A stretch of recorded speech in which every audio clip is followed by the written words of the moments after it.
Good morning, everybody. It's a great pleasure to be here. So this is my second time in Banff. First time was 28 years ago as a grad student. Canadian Society of Soil Science had their conference here. And I thought, this must be one of the most beautiful places in the world.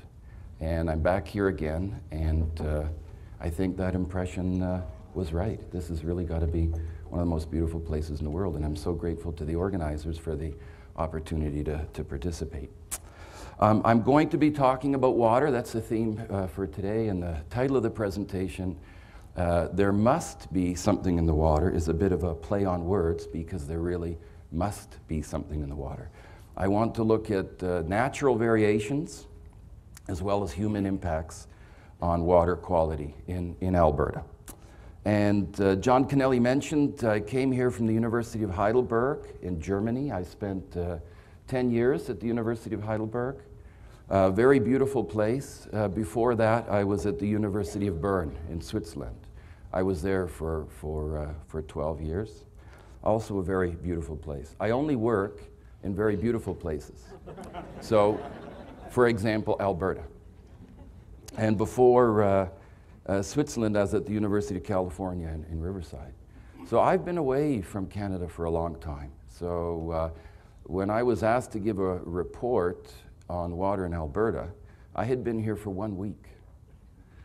So I'm giving you an outsider/newcomer view on water in Alberta. So the outline is just following my report. I'll say a few words about each of these things. So it's a smorgasbord for you this morning. A bit about water quantity and variation, a little bit about climate, paleoclimate. Robert Sanford will be saying much more about that.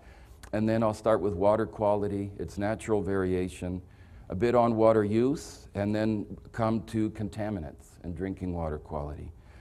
And point number 6, water quality issues in Alberta. I want to focus on 3, one of them being the oil sands, one being agriculture, one being municipal water supply. And then a few words about water quality monitoring. Point number 9, learning from nature. Number 10, traditional Aboriginal knowledge. Number 11, the unique opportunity for agriculture for all of us here. And then the limitations of science and technology. Some of our water issues have nothing to do with science and technology. And the final one, unique opportunity for Alberta. So first point about water quantity, this is not new for you. There's a tremendous difference in elevation throughout Alberta, more than 3 kilometers. We have some beautiful mountains in the province, but this, as a result, we have tremendous differences, tremendous variation in precipitation. So as you all know, better than I, there are parts of Alberta with lots of water and parts of Alberta with very little. This illustration here is showing us the variation in water yield for our watersheds. And there's a difference between watersheds of more than a factor of 30. And this is the yield in watersheds in terms of cubic meters per square kilometer. So as you already know, there are parts of Alberta with lots of water and parts with much less of that. Part of our surface water component are our wetlands. Most of our wetlands, 90% of them are peatlands. And this is an illustration from David Lockie, who wrote the report for the Alberta Institute of Agrologists last year. You may be familiar with this report. So 90% of the wetlands are peatlands, mainly in the northern half of the province. And then the southern half of the province, the mineral soil wetlands, 2/3 of them are now gone, and they won't be coming back. Climate and paleoclimate. Just a few words, a little bit of context to my report. And again, Robert Sanford is the expert in this area. I've come across a number of studies of drought variability over the past thousands of years for the United States and Canada. And I want to use this as an example. It's a very simple example. It's 2,000 years of drought variability in North Dakota. And you can see that although in the recent centuries, it was relatively wet. You know, in the early part of the past 2 millennia, there was tremendous droughts. And the other point of this illustration is variation. Remember, please, average annual values, whether it's temperature, whether it's precipitation, are really misleading. What's really more important is understanding variation. Okay, and there's tremendous variation, and I want to leave you with that. In terms of climate for the present century, just a couple of illustrations. The disappearance of our glaciers. The latest model calculations I've seen, by the end of the present century, 90% of the volume will be gone, and that will have consequences then for our surface waters. But again, I defer to Robert Sanford, who's the expert on this topic. Water quality, there's a couple of aspects of the inherent quality of water in Alberta that I want to talk about. The water cycle, we're all familiar with the water cycle, and we all know that when rainwater hits the surface of our soil, there's a bunch of chemical reactions that take place. And that's the zone that I'm most interested in scientifically, what happens when rainwater interacts with the soil. Now, here in Alberta, the first thing that we have to start with is a geological map. This is from the book by Nick Isles, Canada Rocks, fantastic book. We have to remind ourselves that Alberta is sitting in this Western Canada sedimentary basin. Okay, that's the first thing that we need to know. So these sedimentary rocks came from where? They came from ancient oceans. So what does that mean? It means that they're going to have minerals like calcite, dolomite, gypsum, anhydrite, and halite, which is rock salt. And I've selected some results from this rural water survey, where they collected hundreds of water samples and looked at the chemical composition of the water. And this illustration here is no more than total dissolved solids. The simplest parameter you can measure total dissolved solids. Okay, and if we look at the data, okay, we see that many of these points of data are more than 2,000 milligrams per liter. 2,000 milligrams per liter. According to the American Geological Institute, this isn't fresh water. Okay, if it's more than 2,000 milligrams per liter, it's saline water. In Alberta, the definition's slightly different. It's 4,000 milligrams per liter. That's a detail. The point I want to mention here is simply that there are issues of salinity in our freshwater resources in the province of Alberta. That's the message I want to leave you with. Okay, and if we look at parameters like sodium and sulfate, okay, these things are not critical for our health. These are what do we call aesthetic parameters. Okay, water doesn't taste very good if it has a lot of sodium in it. Okay, and if you're on a low sodium diet, then of course it becomes an issue.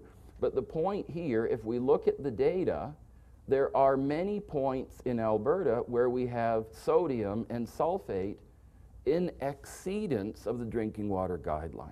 Okay? So again, I'm not saying anything here about contamination. I'm just talking about basic geology. Now, I want to say a few words about the trace elements, and before I start on the trace elements, I just want to remind you, the elements that are shown here in green, these are elements that are either essential for plants or animals or both, okay? Those are the essential major and trace elements. And the elements shown here in red, things like cadmium and lead and arsenic, these are not essential for any organisms, okay? And they're potentially toxic. So when we start to look at trace elements, we have to distinguish between the ones that are essential and the ones that are potentially toxic. So here's a chemical parameter that's very relevant, fluoride, okay? And again, if we look at fluoride from this well water survey, we see a number of points here in Alberta that are in exceedance of the drinking water guideline. Okay, and fluoride is definitely a health issue. It's a health issue in parts of the world. It's the natural occurrence of elevated fluoride in the groundwater. And then if we look at manganese, again, we see some well water values with very high manganese. Now, until quite recently, I would never have shown this slide. Manganese, who cares? It's required by plants, it's required by animals. Let's not think about it. It should be elevated in groundwater because groundwater is anoxic and it's more soluble under anaerobic conditions. But this study was published just recently, Intellectual Impairment of School-Age Children Exposed to Manganese. Okay, and one of their conclusions was that manganese at levels commonly found in groundwater have an effect on intellectual impairment in children. So I'm just letting you know that we may need to revisit the significance of manganese in groundwater. Okay, that's all I want to say. Selenium, fascinating element. Selenium is a fascinating element. It's a sulfur analog, behaves chemically similar to sulfur. Okay, again, in this well water survey, you see that there are values that exceed the drinking water guidelines. Okay, what's the big deal on selenium? Two things I want to say about selenium. First of all, there's a very narrow window between its beneficial effects and its toxic effects. So with selenium, you have to get the concentration just right. And the other thing about selenium, its potential for bioaccumulation. And this is the concentrations becoming magnified by orders of magnitude as we move up in the food chain. So selenium is something we should keep an eye on. The other thing that we have to keep our eye on is arsenic. Okay, so here's arsenic in the well water, and also the drinking water guideline at the time was 25 parts per billion. Okay, but that's been changed. The drinking water guideline today is 10 parts per billion. It's been reduced down. So we have to re-look at the old data given this new drinking water guideline. Okay? So arsenic is something that we need to keep an eye on in groundwater. Again, this has nothing to do with contamination. I'm just talking about Mother Nature. Okay? The Beaver River watershed, they know that in certain parts of that watershed, arsenic is an issue in the groundwater because the concentrations are above the drinking water guidelines. Okay? Alberta is not alone. There are arsenic issues in groundwater worldwide. For example, in Bangladesh, probably 30 million people have elevated arsenic in their groundwater. Okay? And as a result, develop skin cancer. So arsenic in groundwater is a global issue. Okay? Again, Alberta is not alone. There's many experts working on this. A fascinating thing about arsenic is it can be found in a wide range of chemical species, really unique chemical species. So there are many different forms of arsenic that occur naturally. And the fascinating part about this, if we look at the toxicity of two of these species, okay, an inorganic species and an organic species, the toxicity differs by a factor of 1,000 times. So the organic species 1,000 times less toxic than the inorganic ones. So the take-home message here, it's not enough to know how much arsenic we have in the water. We want to know which chemical species are there. Okay? And that requires some very sophisticated analytical chemistry. Okay, so I haven't said anything about contamination. I'm just talking about the chemical composition of the waters in Alberta, which is well known and well documented. In terms of water use, just a couple of messages here. One is, in our culture, water is hugely important to us. Okay, I don't know about you, I love water. Quagma Lake, it's my favorite lake in the world. I've been going here for more than 40 years. I think most Canadians love water. For whatever reason, whether it's canoeing or fishing or water skiing, but maybe we've taken it for granted. If you look at this graph, it's fascinating. Canada leads the world in per capita water consumption. We use more water than any other country in the world per person. Okay, in fact, we use 3 times less than Germany. But if you look at the price the Germans are paying for water and the price the Canadians are paying, it's a huge difference. And I just want to show this and say that maybe we could have a rethink on how important water really is in Canada. In Alberta, fascinating how water is being used. If we look, for example, North Saskatchewan River Basin, 80% of it is for thermal power plants. Okay, and in the Bow River Basin, 73% of the allocation, these are water withdrawals for irrigation. So water use really depends very much where you are in Alberta. Agriculture, 45% of total allocation, so agriculture using more than any other sector. Cooling water for thermal power, 24%, and then municipal needs, 11%, oil and gas, 6%. And please, when you look at these numbers, don't forget, the economy is booming. Okay, so total water use is only gonna grow. Okay, contaminants. All of the trace element data that I showed you, these are all elements that occur in nature. Fluoride, arsenic, selenium, they've always been there. Okay, but there's a bunch of things that we've added to our water, okay? And not intentionally, but the list of synthetic organic chemicals in use now is on the order of 100,000 chemicals, okay? So things are being added to our water and unintentionally. So what do we have in this list? We have solvents, petrochemicals, industrial products, lubricants, additives, consumer products, detergents, pharmaceuticals, antibiotics. I want to come back to antibiotics. Hormones, personal care products, disinfection byproducts, and so on. There's a long list of things that are being added to our water. And of course, we don't have time for all of them today, but I want to talk about a select few. Okay, and this illustration here, this is from the book by Clive Dobson on watersheds. It's just a reminder to us, we all live downstream. Okay, unless you live on top of the glacier on the Bow River, you live downstream. Everybody lives downstream. So we have to think about what we're putting into the water, because the more that we put into it, the more money and time we have to spend getting it out of the water before we can drink the water. Okay, water quality issues in Alberta. I've selected 3. The Athabasca Bituminous Sands, agriculture, municipal water supply. Okay, starting with the Bituminous Sands, everybody I think has heard about the oil sands. Okay, in Alberta, this map again from the book by Nick Isles.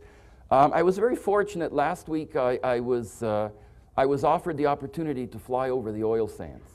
And this was the Wood Buffalo Environmental Association organized this. They do the air quality monitoring in the area. And I want to share some of these impressions with you. Okay, so this is kind of the before picture. This is what the boreal forest looks like in the area. And this is an example of surface mining of oil sands. Okay, it's really tremendous, the scale of these projects. And it's something that you really have to see really to comprehend. And I think it's going to take me a while really to digest the scale of the project.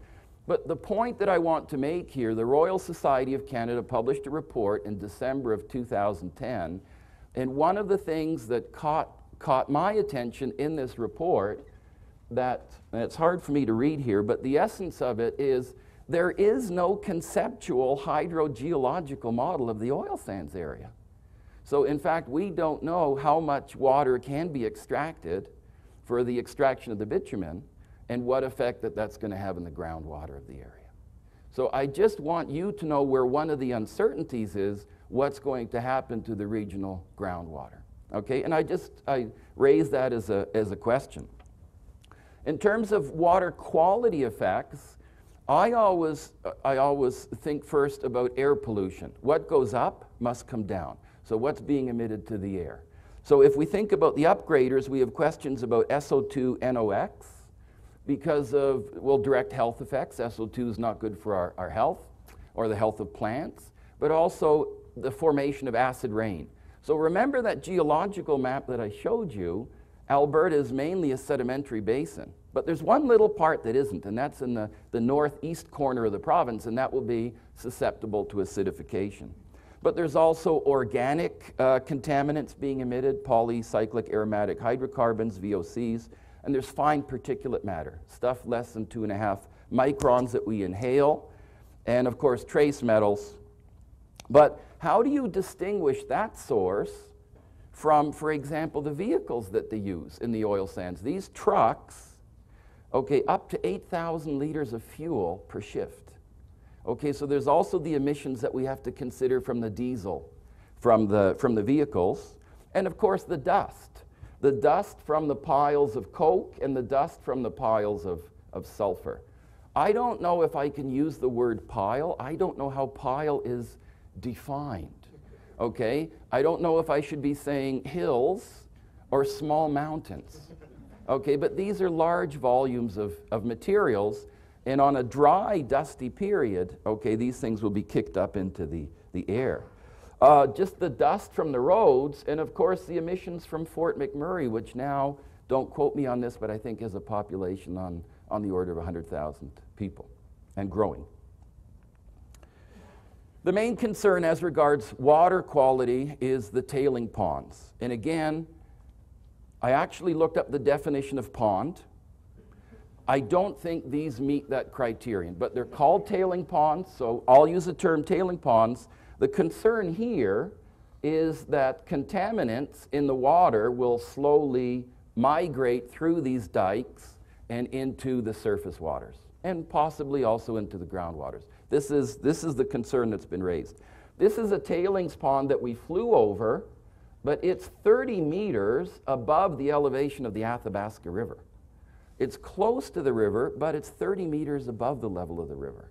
So this is a legitimate concern.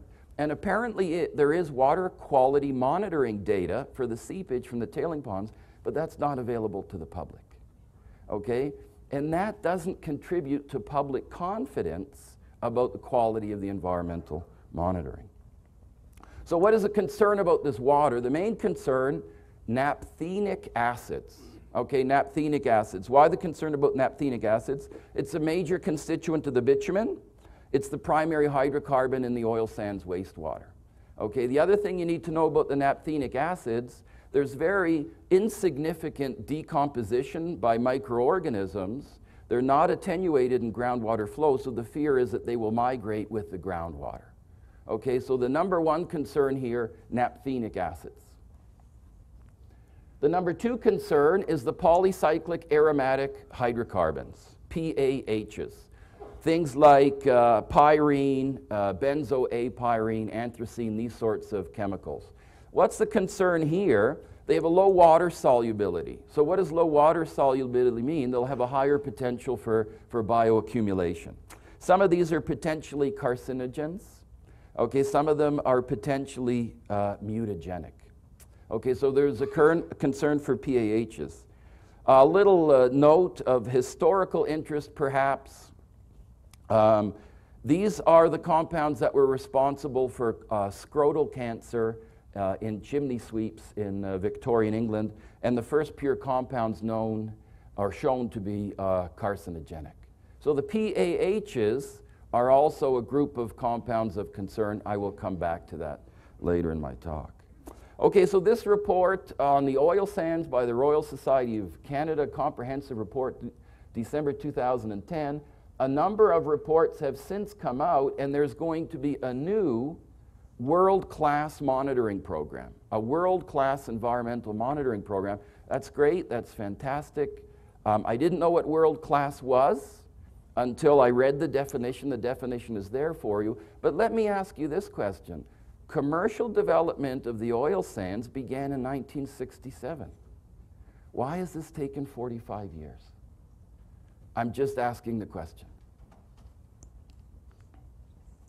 The other aspect of the oil sands development, which is maybe the more obvious one, is the removal of an entire landscape and replacing it with some other landscape.